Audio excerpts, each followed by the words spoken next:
This is Dabu7.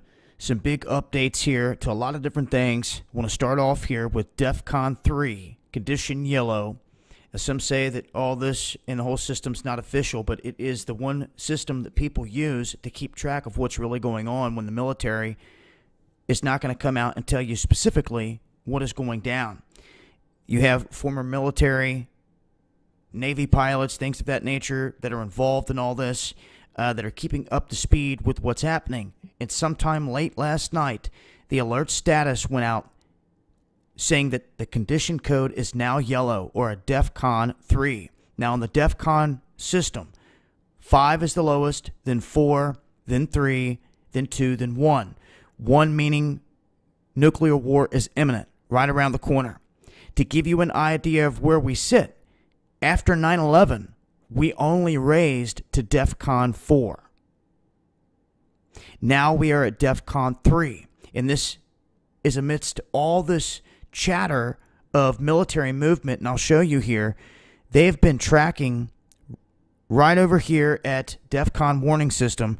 You'll see that they have been tracking flights that have been leaving Russia and other places, these doomsday planes, taking off. And it's not just them. 2 RUAF VIP special flights departed from Moscow. And then there's military movement in the Black Sea. You can see flights from Florida. A lot of activity at different bases out here across the country.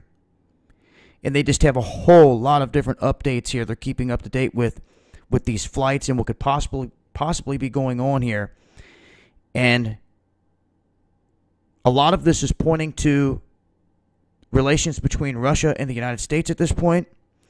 They have new information here. I mean, they're just loaded with info here as far as the flights and everything else. But what this might have everything to do with is the United States entering the Black Sea and fitting one of their destroyers with a new missile system that can probably hit Moscow. Moscow's been ticked off about it. Now we have 2 destroyers in this area.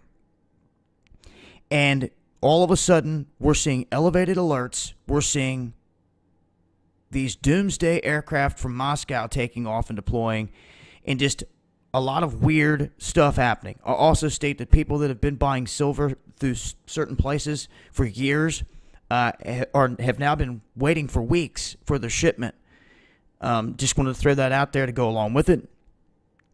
Now, there has been talk about FEMA activating their civilian corps, and I talked about this in other videos. And for those that missed it, right now, going down in Tennessee is one of the largest drills they've ever had in their history. I did another video on it before this. It involves more than 50 different units, and it's preparing for the new Madrid fault to pop. That's going down right now up into this Thursday. Now, this is an update to the Port Orchard military movement that was seen in Washington through the neighborhoods. The same person caught this, and I'm glad she did. QLLEX gives the whole thing away. And for those of you that saw the footage and that was listening in on Real Talk, there was another guy that caught footage of tankers coming through, one after another, after another, after another. And now it makes sense, because once we seen this, we knew what was going on. But it's in a new neck of the woods, so to speak. They are based out of Virginia, this QLEX operation, this military operation, and what they do is, in a wartime situation, they deliver fuel and water to the fighters. This is why we saw tanker after tanker after tanker heading through this area. But what did not make any sense is that it was passing to and through these neighborhoods that were nowhere near military bases, and the people had never seen this type of activity before. But now we know that these units weren't just moving stuff across the country on train or a little small this or that. This is a big time operation when you're moving dozens beyond dozens of these tankers from their home base, which they say is in Virginia, all the way to the Pacific Northwest for this. This comes on the heels of the big earthquake drill they just had up there. And I'm starting to wonder if they're just using the guise of earthquake preparedness as an excuse to have military all over the place. Because at this point they do. And even though that Cascadia Rising is over, as you can see here, there is a massive military presence up there in the Pacific Northwest just solely with this. And like I said, in Tennessee, over 50 units going to participate in the New Madrid situation. And for those that missed it as well, there has been a RADCON 5 alert sent out for Toledo, Ohio. The radiation level there rising to that emergency level. And here is a look at the other cities that are sitting at RADCON 4. Now, this all coming on the heels of all these events we've seen with a raised terror alert. And there has been mention now of 3 cities in the target. You should already know that this isn't the boogeyman, that these are operatives of these alphabet gangs that are pulling this off. New York, Orlando, Washington mentioned as being in the crosshairs. And like I said before, we are at an alert status level. And I just want to remind everybody that after 9/11, we only hit level 4. Now we're at 3.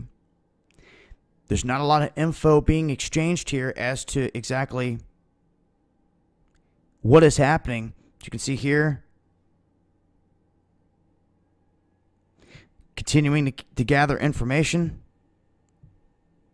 Most of what occurred last night is still ongoing. And I'll continue to update with more info as this stuff unfolds. Links in the description box. Let it be known. Elevated status here on DEFCON. Elevated status in Toledo on the RADCON. We have big military operations going down Pacific Northwest and the New Madrid fault line. You guys see anything out there? Want to try to get anything out? Let me know. Till next time, this has been Dabu7.